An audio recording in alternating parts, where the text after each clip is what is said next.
Games can impact the world in a host of ways. Sometimes it's personal, a story that we experience that changes who we are forever. Sometimes it's the communities that we build, maybe in a multiplayer game. But some games go for a more direct approach. Oftentimes, these games translate gameplay time into some sort of real-world effect. And our next speaker has a story about designing one of those games. Now, Defensora Xiwa was a game that was created to help protect the Amazon. Here with more information about that design process, please welcome to the stage from Toulouse-Lautrec, Mateo Cayo. All right, so hello everyone, I'm Mateo Cayo, and today I want to share the story behind Defensora Xiwa, the video game that protected the Amazon rainforest. So let's be honest, everyone here loves video games. We know that they are more than just entertainment. They are epic, they are emotional, they're thought-provoking stories that stir deep emotions and let us live the impossible. But today, with this presentation, I want to go one step further. As developers, we also have the power to create games that empower people to turn them into agents of change. In this case, through a game that helped protect the Amazon rainforest. My name is Mateo Ramiro Cayo Delgado. I'm 21 years old, and I'm from Lima, Peru. I am a project manager, game producer, and game designer, and I currently work as a teaching assistant at Toulouse-Lautrec, which is my alma mater. Even though I don't have that much free time, I continue to study game design and project management, two fields I'm so passionate about. I consider myself demanding, resilient, and though it may not always show quite the dreamer.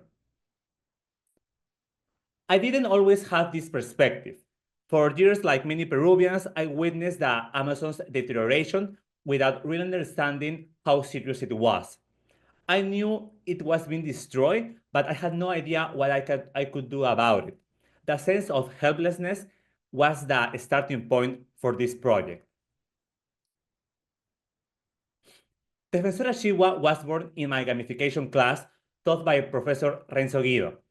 One day he proposed us to do something different, to partner up with a real brand to develop a video game that would reflect its identity and values. The goal was not only to create a meaningful game, but also to give us as students the experience to interpret what a brand stands for, its mission, its visions, its essence, and translate it into the language of the interactive media. To start, Renzo launched a public call on LinkedIn, inviting brands to participate in this creative experiment.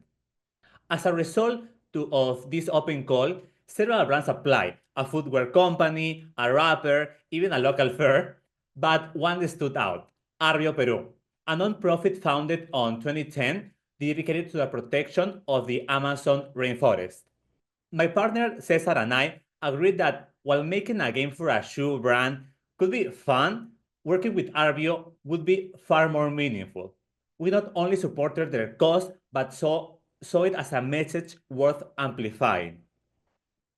What also caught our attention was that Arbio was led by three women, Rocio, Tatiana, and Janelle Espinosa, three sisters who would later become key collaborators in the development of Defensora Xiwa.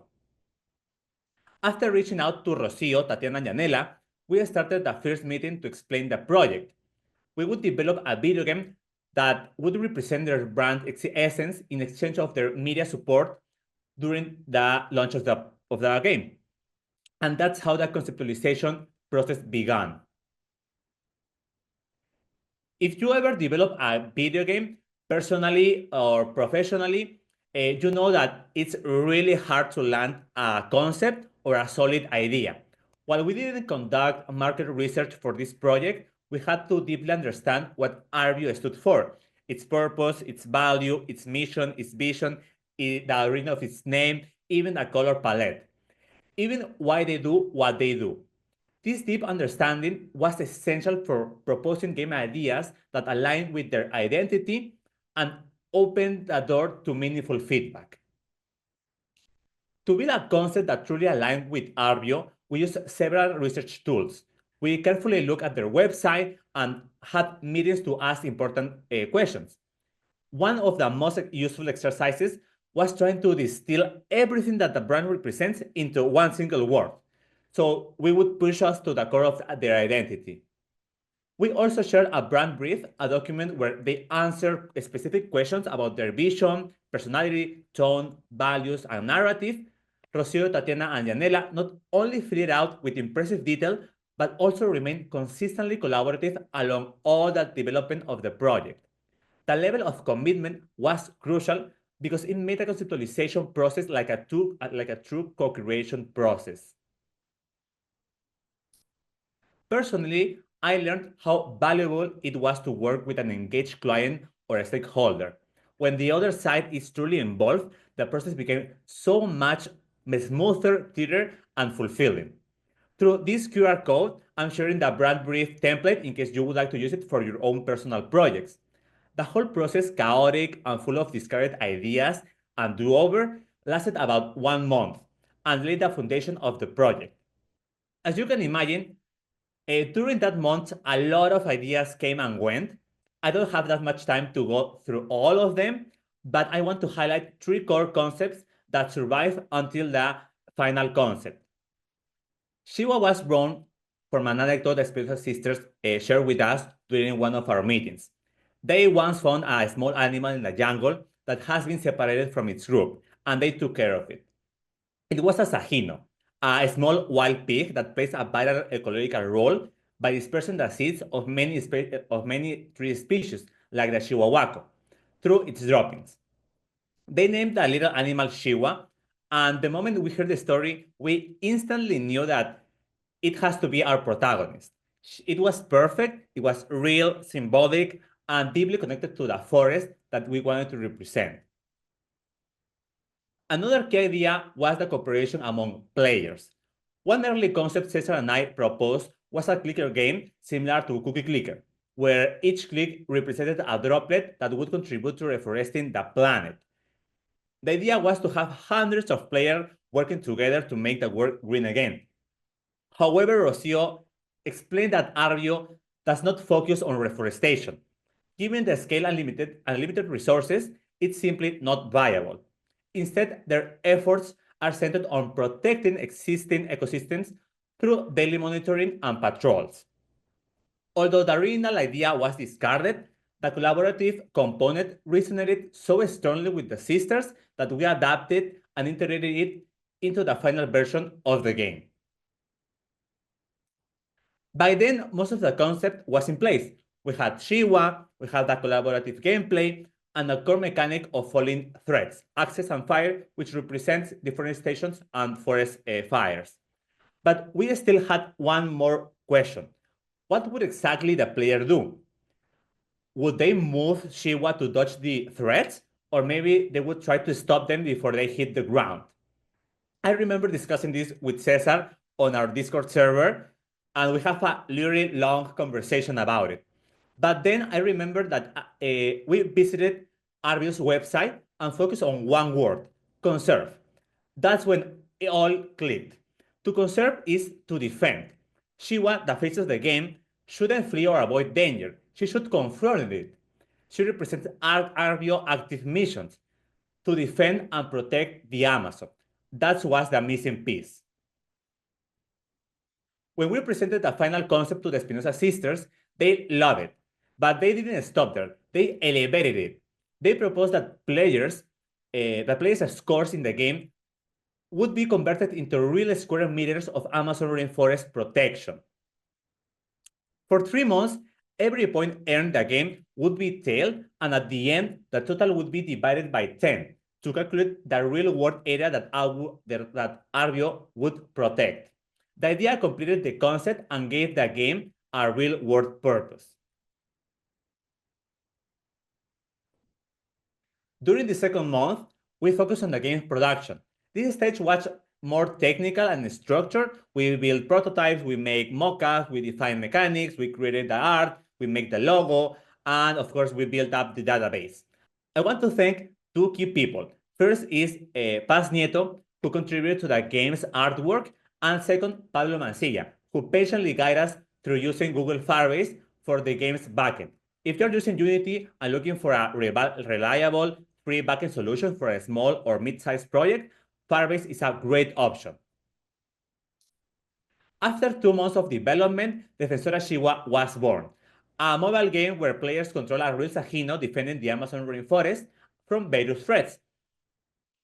What made our game special was that the player's collective score directly translated into real square meters of rainforest protected by Arbio. It turned gameplay into real-world impact. Defensora Chihuahua was launched on May the 3rd on 2023. By the end of the year, it had over 3,000 downloads across Google Play and the App Store, with an average rating of 4.6 stars on Google Play and dozens of positive reviews. The idea resonated. It let people contribute the Amazon protection just by playing without needing to donate money. A simple but powerful gesture that inspired trust and action. By August 2023, players had accumulated 400,000 points, which translated into 40,000 square meters of Amazon rainforest protected for a full year. It is true that those 40,000 square meters are no longer under protection. That's how Arbio's model operates. Each protected square meter depends on donations that fund resources and personnel for a limited period of time. Even so, the impact was so symbolic and powerful, it demonstrated what's possible when a game design intersects with activism and collaboration. Arbio mainly benefited by strengthening its project portfolio, which has helped attract more brands and build a stronger relationships, especially to a unique project like Defensora Chihuahua, which is a video game. The project didn't just have environmental and educational impact, it also gained media attention. Defensora Chihuahua was featured in national and international outlets like El Comercio, Infobaes, Forbes Mexico, Swiss Info, Peru 21, La República, and more. We were also interviewed on radio, including RPP and Radio Nacional, and featured in reports by TV Peru and the international news agency EFE. This helped raise visibility for both the game and Arbio's work. On a personal level, I'm incredibly proud of having part of this project. Defensora Chihuahua taught me that a video game can go far beyond entertainment. They can be art, tools of awareness, and above all, a way to empower people to take action into real problems, like in this case, the destruction of the Amazon rainforest. They can be art, tool of awareness, and above all, a way to empower people to take action into real problems, like the destruction of the Amazon rainforest. And if we achieve this with one small game, imagine what could we do with a whole industry. Thank you very much. Again, I'm Mateo Cayo. Feel free to get in touch if you want to ask me anything about the project or maybe to have a nice talk. You have my email, my LinkedIn, my X and Blue Sky. And if you would like to check out my portfolio, here is my Linktree QR. Thank you very much. Until next time. Thank you for that talk, Mateo. It's fantastic how you can take an organization's core mission of defense and then tie it to this little cute animal.